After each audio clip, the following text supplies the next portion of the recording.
बिस्मिल्लाहिर रहमानिर रहीम।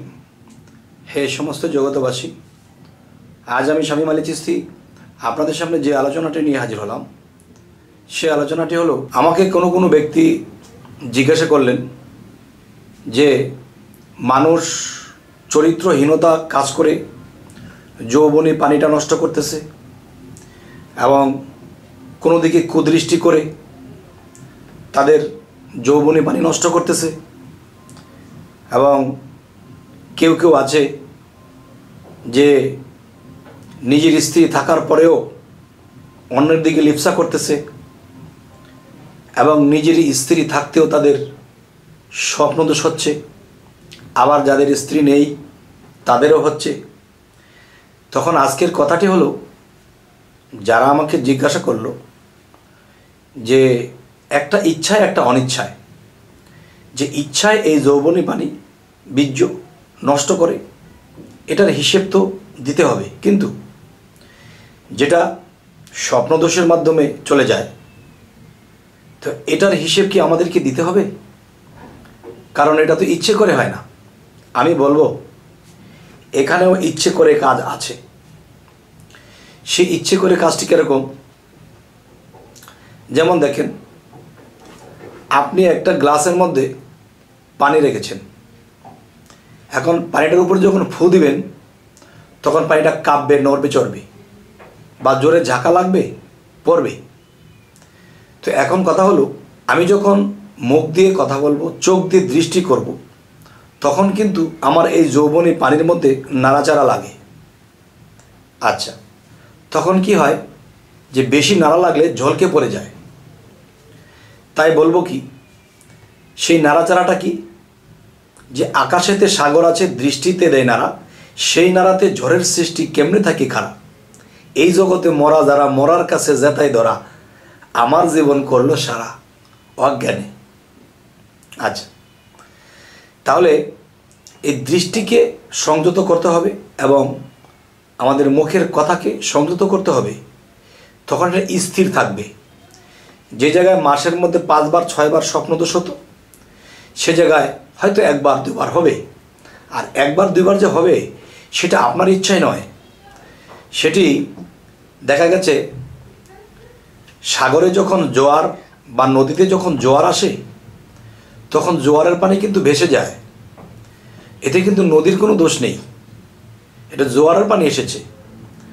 আচ্ছা, জোয়ারের পানি যদি নালা ডোবার মধ্যে গিয়ে ভরপুর হয়ে যায়, এটা আপনার দেখার বিষয় নয়, এটা আল্লাহ বুঝবে। আর যদি আপনার দেখা যায় একটা হচ্ছে নফসের অত্যাচার, যে এটার মধ্যে অত্যাচার করা হয়, তার এই জিনিসের তেমন একটা মন নেই, কিন্তু সে মন সৃষ্টি করছে, কোনো দিকে দৃষ্টি করছে, কোনো খারাপ কথা বলছে, খারাপ দৃশ্য দেখছে, তার থেকে সেই জিনিসটা জাগ্রত করে তখন তারা এটাকে নষ্ট করে। তাই বলবো কি, যে অনিচ্ছায় যে আমি খাচ্ছি লচ্ছি, আল্লাহর ইবাদত করতেছি, কাজ করতেছি, অন্যদিকে কোনো খেয়াল নেই, হঠাৎ করে এটা হয়ে গেছে, এটার হিসেবটা আল্লাহ ধরবেন না। তবে আল্লাহ ধরবেন কোনটা, যেটা ইচ্ছেগতভাবে হচ্ছে এবং আমি রাতে কুদৃষ্টি করেছি, রাতে অনেক কিছু ভাবনা করেছি, আল্লাহ ব্যতীত অন্য কিছু চিন্তা ভাবনা করেছি, তখন ওই ভাবনার থেকে আমার সেই আকাশের মধ্যে যে সাগর আছে মাথায়, সেখানে জমট বেঁধেছিল। দেখবেন আকাশে যখন আপগুলো দৌড়াদৌড়ি করে তারা কিন্তু পড়ে না, আর তখনই পড়ে যখন বাতাসটা থেমে যায়, ধাপ করে বৃষ্টিটা জমিনে পড়ে যায়। জমিনকে যখন আকাশ দেখতে পায় যে জমিনটা ফাটা, তখন সেই ফাটার মধ্যে পানি পড়ে যায়। তাহলে আকাশে সূর্য, মাটিটা যখন ফেটে গেছে, তখন আকাশ থেকে বৃষ্টি চুকি মারে, এখানে বৃষ্টিটা বর্ষণ হয়ে যায়। তাই সেই আকাশের মতো করে আমরা চুকি মারব না, আমরা আল্লাহর নামে থাকবো, সংসারের কাজ করব এবং যতটুকু সম্ভব একটু নিরামিষ খাওয়ার চেষ্টা করব। কারণ আমিষ জাতীয় খাবারের মধ্যে এই যৌবনী শক্তিটা বেশি থাকে, আর নিরামিষ যেটা, সেটা হলো বিভিন্ন কাঁচা বাজার জাতীয় যে জিনিসগুলো। আচ্ছা, তখন কি হয়, যে জায়গায় মাসের মধ্যে 4 বার 5 বার মানুষের স্বপ্নদোষ হয়ে যায়, সেটা হয়তো একবার, অতিরিক্ত 2বার, এতে আল্লাহ ধরবে না। অতিরিক্ত খাবো, অতিরিক্ত আমি কুদৃষ্টি করব, অনেক কিছু ভাববো, তখন তো এটা হবেই। তখন এটার হিসাব আল্লাহ চাবে। কারণ তুমি তোমার আকাশের মধ্যে সেই মেঘ জমিয়েছিলে। সেই মেঘ জমছে কিসের থেকে? দৃষ্টির থেকে, কথার বলা থেকে, তোমার খারাপ চিন্তা থেকে। আর বৃষ্টি যেহেতু বা মেঘ যেহেতু আকাশে জমেছে, এটা পড়বেই। সেটা জমার সময় আমাকে দেওয়া যাবে না। এ হলো একটা বিষয়। তবে আরও একটা বিষয় যিনি আমাকে জিজ্ঞাসা করেছেন যে আমরা ইচ্ছায় স্ত্রীর কাছে সহবাসে যায়, অনিচ্ছায় যায়, কিংবা দুনিয়াতে কোনো লোভ লালসায় খারাপ করে ফেলে, এটার হিসাবটা আল্লাহ চাবে। কিন্তু এই খারাপে আমি যাই না, আল্লাহকে ভয় করে আমি যাই না। কিন্তু যে স্বপ্নদোষ হয়ে যে জিনিসটা নষ্ট হচ্ছে, এটার হিসেব কি আল্লাহ চাবে? আজকের কথা হলো এটা। তো আমি তো বললাম যে এটার হিসাবটা তখনই চাবে যখন আপনি বিভিন্ন কুদৃষ্টি থেকে আপনার আকাশে সেই মেঘ জমা করবেন, তখন সেই মেঘটা ঝপ করে পড়ে যাবে। আর যদি বিভিন্ন দৃষ্টি, খারাপ চিন্তা না করেন, তাহলে সেখানে সে জমা হবে না, এটা মনেও পড়বে না। এটা মনের সাথে কানেকশনটাই বেশি। আচ্ছা, এর মধ্যে আবার খাবার বেঁচে খেয়েছেন, নিরামিষ খেয়েছেন বেশি, তখন কি হলো? তখন কয়েকটা দিক থেকে এই দেহটা সাপোর্ট পেয়েছে।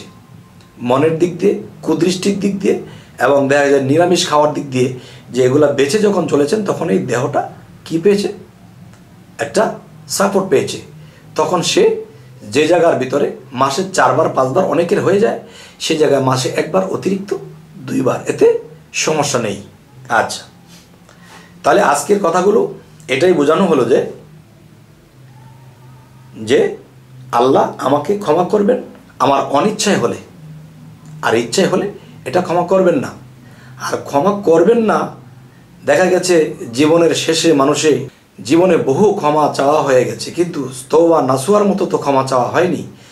তো যার তওবা নসুয়া করা বাকি আছে, সে যেন নসুয়ার মতো ক্ষমা চেয়ে নেয় যে হে আল্লাহ, আজকের থেকে তওবা করলাম, আর কখনোই খারাপে লিপ্ত হব না, খারাপে দৃষ্টি করব না, সহজ সরল নম্র ভদ্র তোমার কুদরতি চরণে আল্লাহ সেজদায় পড়ে থাকবো, প্রেম ভক্তির দেশে থাকবো। তখন কি হবে? তওবা নসুয়া করলে তখন আল্লাহ এটা মাফ করে দেবে। আর আমরা ইচ্ছা করলে কিন্তু নিজেকে কন্ট্রোল রাখতে পারি না, চেষ্টা করি, কিন্তু চেষ্টা করলেই তো আল্লাহ খুশি হয়, তখন আল্লাহ আমাদেরকে সাহায্য করে। যাই হোক, আজকের যে আলোচনা আপনাদের সামনে করা হলো, আপনাদের আজকের এই আলোচনা কেমন লাগলো তাও জানাবেন, এবং পরবর্তীতে কী ধরনের আলোচনা করলে আপনাদের ভালো লাগবে বা প্রয়োজনীয়, অবশ্যই আমাকে জানাবেন, যেন সেই আলোচনা নিয়ে আপনাদের সামনে উপস্থিত হতে পারি। তো সকলে ভালো থাকবেন। আল্লাহ হাফিজ।